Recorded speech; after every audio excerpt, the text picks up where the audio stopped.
Hello and welcome to my channel. Go ahead, hit the like, hit the share, subscribe if you haven't already.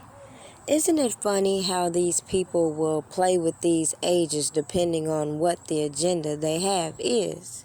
When they talk about 17 and 16-year-olds in one case, oh, they're so innocent, they don't know any better. But then when they talk about them on the other hand, they will lock them up quick, fast, and in a hurry.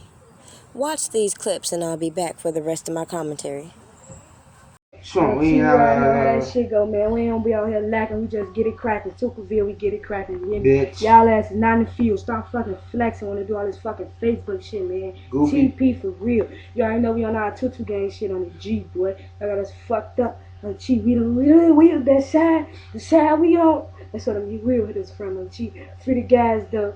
G, free Lil B from EBT. You already know how that shit go. We in this bitch, boy. That shit. Yeah, we out here, man.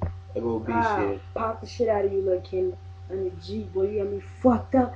And Vontae, you was a hoe, boy. You was not with the shits on Tuka, boy. Your ass is a lame, boy. Where the fuck did you come from, boy? Your ass is goofy. Talking about some Chris Will. Fuck a little Chris, boy. On the G, get us fucked up, boy. G, Tuckerville, Tutu gang shit. Ain't lying, ain't lying, ain't lying, ain't lying, ain't lying. I'm the smoke. In this case, you have a 17-year-old who is a known gang member who ends up taken out of here by an up-and-coming rapper. And strange how these record labels seem to be recruiting all these gang-affiliated artists, but nobody ever points that out, so I'll just keep it moving. But nonetheless, we all know how King Von came to his end as it was so publicly covered. But I just find it also interesting how they're now putting this narrative and shedding light to a fact that they say everybody already knew, even as he continued to grow in his notoriety as an artist. With everything going on in the industry, it's just strange the things that will keep these artists trending. And all these tweets are coming to surface that all these people say everybody knew this guy befriended this girl even though they were on opposite ends of the gang spectrum. Yet, again, he was allowed to rise in the industry. And now that this person is deceased, and now that King Von is deceased, now they bring up this murder. Now let's flip this scenario. Let's say this same 17-year-old was sent out to manipulate and set up an individual.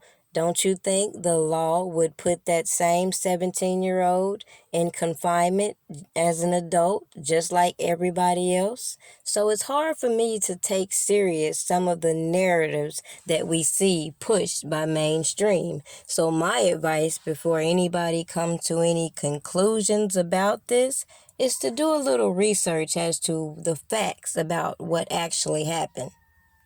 I say that because when it comes to the industry, it just appears to me they have no problem recruiting these troubled individuals, putting them on public display, enabling their behavior, and putting it out there for so many individuals to be influenced by. And then they have no problem using informants to jail them all. Enrique Tarrio is the leader of the extremist group the Proud Boys. He also has a, quote, prolific past as an informer for federal and local law enforcement, repeatedly working undercover for investigators after he was arrested in 2012. That's according to a former prosecutor and a transcript of a 2014 federal court proceeding obtained by Reuters. In a hearing in Miami, a federal prosecutor, an FBI agent, and Tarrio's own lawyer described his undercover work, saying he had helped authorities prosecute more than a dozen people in various cases involving drugs, gambling, and human smuggling. Tarrio's lawyer said in court that his client was a, quote, prolific cooperator. In an interview with Reuters Tuesday, Tarrio denied working undercover or cooperating in cases against others. Quote, I don't know any of this, he said when asked about the transcript, adding, quote, I don't recall any of this. Law enforcement officials and the court transcript contradict Tarrio's denial. The 36-year-old is a high-profile figure who organizes and leads the right-wing Proud Boys in their confrontations with those they believe to be Antifa. In many pictures, members of the Proud Boys, clad in their signature yellow outfits, can often be seen flashing the white power sign. Washington police arrested Tarrio in early January when he arrived in the city 2 days before the Capitol Hill riot. He was charged with possessing 2 high-capacity rifle magazines and burning a Black Lives Matter banner during a December demonstration by supporters of former President Donald Trump.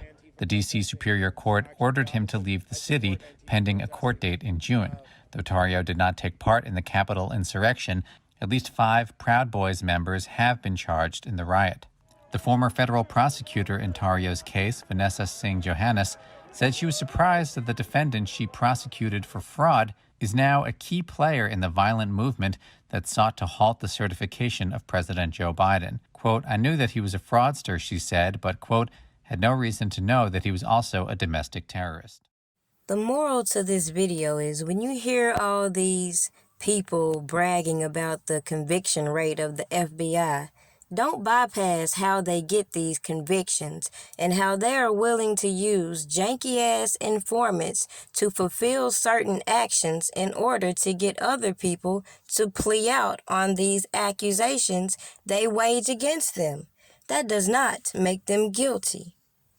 It's funny nobody is talking about the fact that the government, in so many words, has put in writing that the jury should not be concerned with these informants nor their deals or their immunity deals that is going to get them to testify in this case. So when you compare R. Kelly's case and the things going on with King Von, you have to stop and ask yourself, who is the real predator?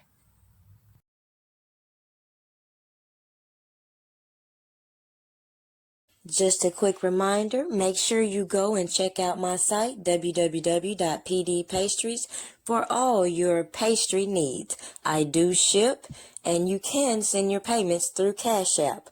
All contributions to my food truck is always open. Cookie, I'm a cookie monster.